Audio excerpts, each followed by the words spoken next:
Là, l'idée, c'était juste de faire une petite animation avec deux images, donc une fusée sur le pas de tir et une fusée en orbite.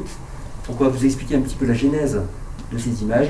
En octobre dernier, j'ai fait une journée à destination des dirigeants, présidents d'associations locales des ADMR. Et j'ai un des tout jeunes présidents d'association. Il me dit, Hélène, en fait, si j'ai bien compris, ce que vous nous avez dit ce matin, c'est que la prévention, c'est un peu comme une fusée. Et j'ai trouvé cette image, ce concept hyper juste, parce que pour pouvoir décoller, c'est tout un ensemble de moyens très importants à mettre au début. Et une fois qu'elle a décollé, à ce moment-là, elle peut se construire, avancer pour atteindre son chemin. Et ça, on va dire, quand on dit en orbite, c'est-à-dire pour atteindre là où elle voulait arriver et puis faire ce qu'elle a à faire de manière tranquille. Qu'est-ce que vous évoquent ces deux images ? Est-ce que vous êtes pour les structures sur le pas de tir ? Est-ce que vous êtes en mode décollage ? Est-ce que vous avez une équipe d'ingénierie qui est en train de préparer le lancer ? Ou est-ce que vous êtes déjà en orbite ? Voilà. Si vous pouvez nous dire un petit peu ce que vous en pensiez, n'hésitez pas à écrire sur des post-it.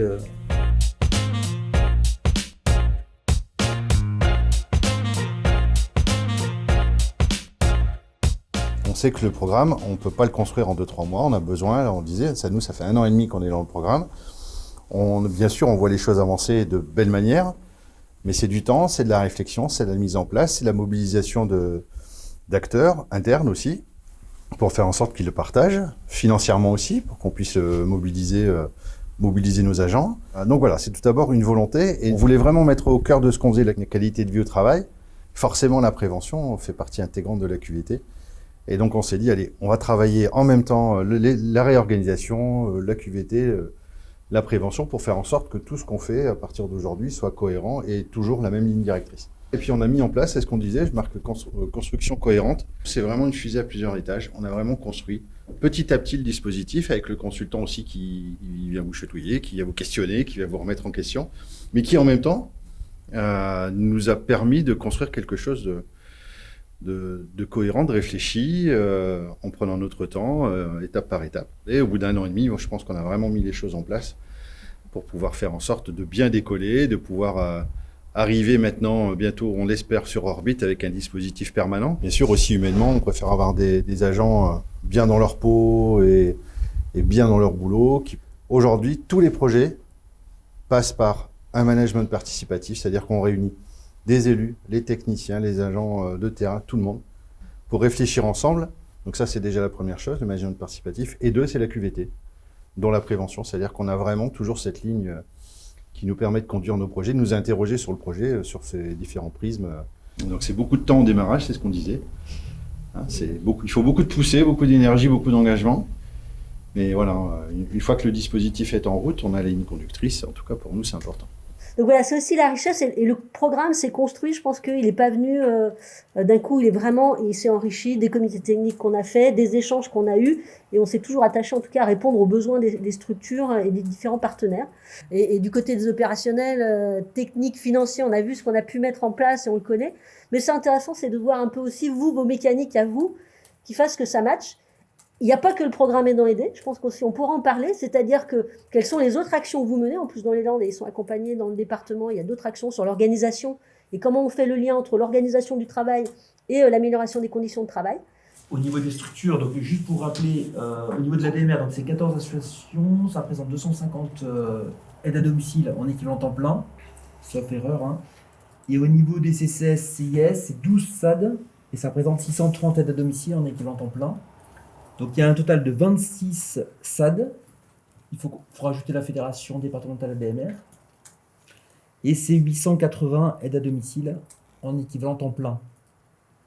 Et juste pour donner une idée, il y a à peu près 70 animateurs prévention, animatrices prévention, qui vont être formés sur la période 2019-2022.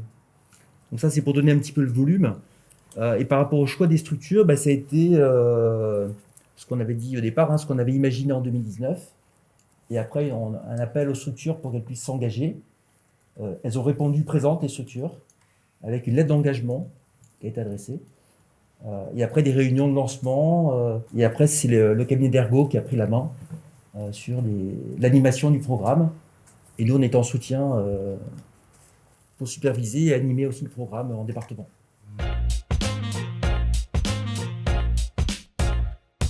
Alors, de mon point de vue, c'est un moment d'échange fort. C'est-à-dire que d'une part, on travaillait ensemble sur des sujets et il y a, parce que c'est pas fini, il y a des ateliers sur lesquels on fait travailler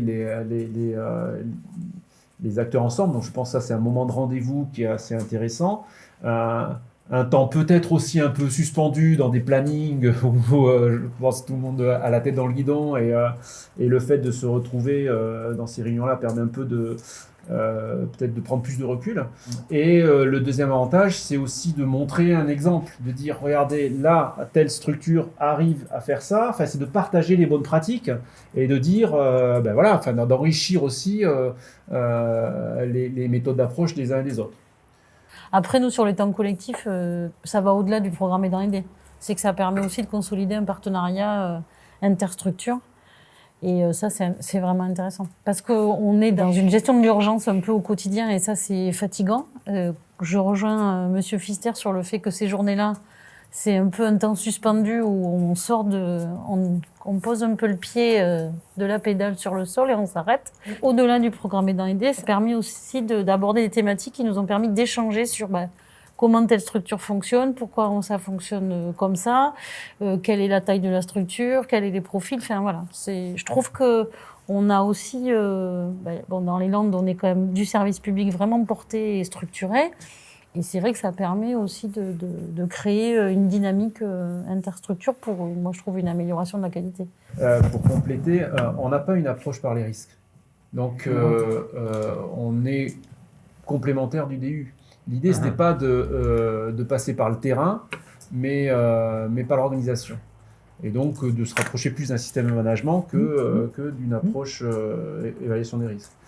Et c'est pour ça aussi qu'on a parlé tout à l'heure de temps long et de maturation, etc. C'est que ce travail-là, en fait, avant de parler de prévention, on a parlé du travail et de comment s'organiser. Et finalement, de cette organisation théorique, on a construit des choses un peu comme des pièces de puzzle qui semblaient peut-être un peu déconnectées sur les processus d'intégration, sur l'évaluation des risques à domicile, etc.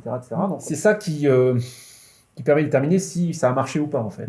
C'est-à-dire est-ce qu'on a réussi à bien mettre en place les pièces du puzzle. Effectivement, en tout cas, ce que j'ai trouvé intéressant, c'est que chaque structure peut se l'approprier et ne vient pas plaquer un programme avec des étapes abordées.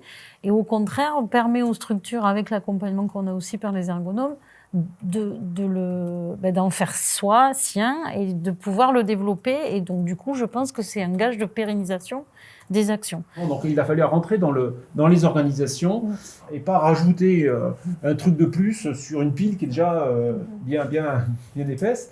Donc, c'est ça qui était aussi passionnant, quoi. Et donc, on rentre là dans le cœur du sujet, dans les organisations. Voilà, on essaie autant que possible de parler du travail au sens organisationnel du terme, et pas parler que de prévention.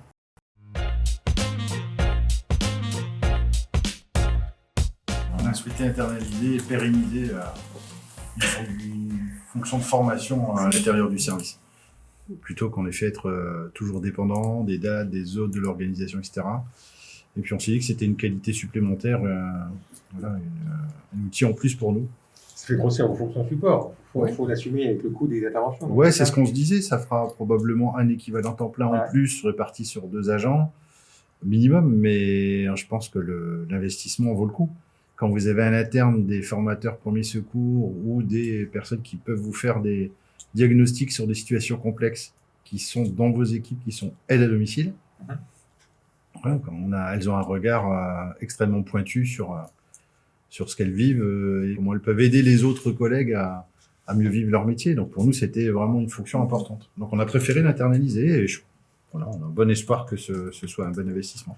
Ça, dans le dispositif, c'est quelque chose de super important parce qu'il y a vraiment un avant et un après la formation. C'est-à-dire avant, grosso modo, dans aucune structure ou presque, on n'avait pas de préventeur. Et là, on se retrouve avec des préventeurs quelque part, à qui, finalement, on explique un dispositif, elles doivent s'intégrer dedans, recomprendre ça, en plus de leur métier.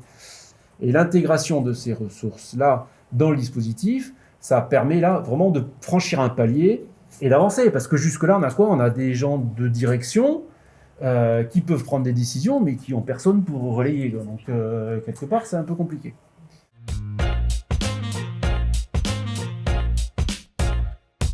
En étant pragmatique, la base qu'il leur fallait, c'est comprendre oui, la prévention, le danger, le risque, l'observation, comment en fait moi au quotidien, dans mon activité à domicile et en tant que personne ressource avec mes collègues demain, comment j'allais pouvoir parler de prévention et d'amélioration des conditions de travail. Donc on a fait le choix d'une manière pédagogique, et parce qu'on connaît bien le programme et le secteur d'activité aussi, d'inverser, c'est-à-dire plutôt que de partir d'une méthode de projet qui est très virtuelle, très globale. Donc on a fait le choix de rentrer par du concret et d'aller d'abord proposer la méthode d'observation et d'analyse, l'homme au travail, tout ce qui va chercher là-dessus, de proposer un temps d'intercession avec une application de ça, parce que ça va être leur job finalement. Enfin, au quotidien, c'est ce qu'elles vont mettre en place. Et en 3e journée, de rentrer par la méthode de projet et de le poser, de profiter de cette journée-là pour travailler sur amorcer les travaux. Alors en fonction de là où ils en étaient, plus ou moins, ils sont ressortis tous avec une donnée, en tout cas, sur la méthode de projet, qui a été, elle, réinvestie, puisqu'on s'est encore donné comme ça, réinvestie en journée collective, si je ne me trompe pas, avec le cabinet d'ergo, qui est parti de ces travaux-là. Comme ça, ils sortent aussi de formation, et on va exploiter ça.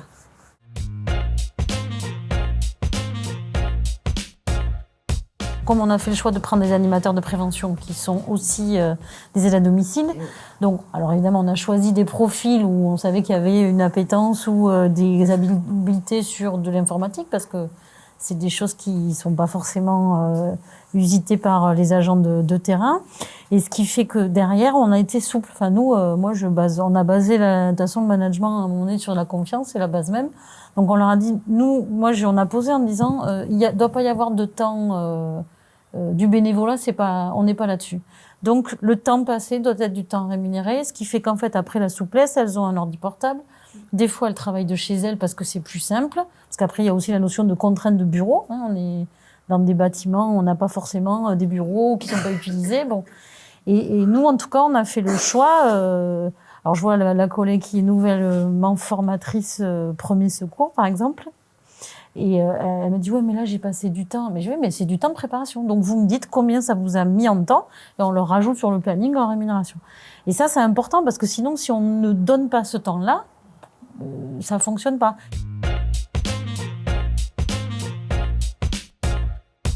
Aujourd'hui, il n'y a pas un vrai temps d'évaluation des risques. Ça se fait pas lors de la première visite, c'est pas possible. La première visite, on va regarder les clignotants, les gros risques évidemment, et c'est la notion de dire on ne fait pas intervenir quelqu'un tant qu'il n'y a pas quelqu'un du service qui a vu au moins tous tes pieds soit de travailler. Mais ça n'empêche que si on veut être vraiment sur de la préconisation, donc on a dit il faut une visite dédiée à ça, où on arrive, où la personne soit formée sur l'évaluation des risques, mais ça peut être des conseils. Enfin, l'objectif c'est que ça soit porté comme ça, c'est qu'on évalue les risques, mais aussi on apporte des conseils.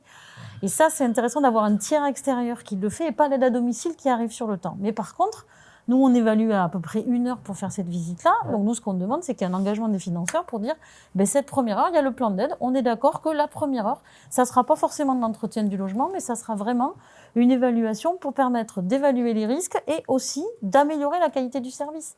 Parce que si on a travaillé, c'est perdre du temps pour en gagner beaucoup derrière. Et avec une notion de sécurité, je pense que ça porterait ses fruits. Ouais.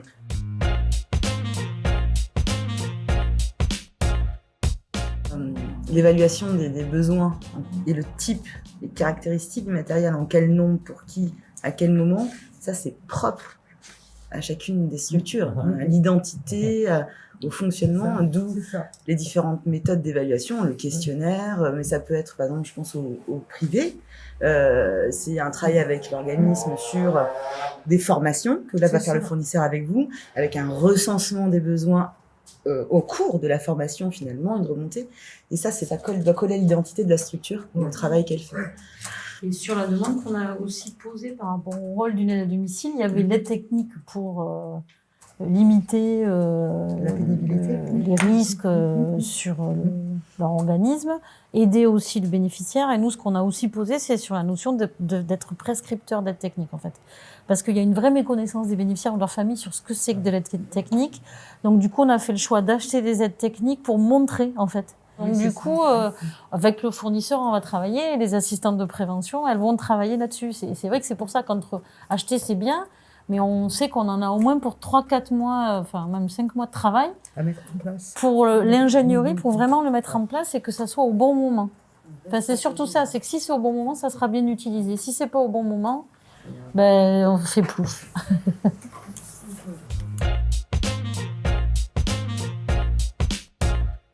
Le timing, on l'a tous subi quelque part parce que oui, ça force à avancer, quoi. Mais quelque part, il faut ça, quoi. Si on a tous constaté que le temps, 2 ans, c'est à la fois long et trop court. Mais le fait de devoir rentrer dans ce timing-là, finalement, force tout le monde à avancer. Ça commence effectivement au bout d'1 an, 1 an et demi, cette cohérence-là. Oui. On parle de culture sécurité en fait. Comment intégrer de la culture sécurité dans les esprits des différents acteurs. Donc, c'est déjà identifier les acteurs, voir comment on peut faire articuler cette organisation-là, travailler avec eux. Enfin, tout ça, c'est du temps, quoi. C'est à peu près 1 année rien que pour faire ça. Et après, enfin, on commence à rentrer dans l'opérationnalité de différentes thématiques.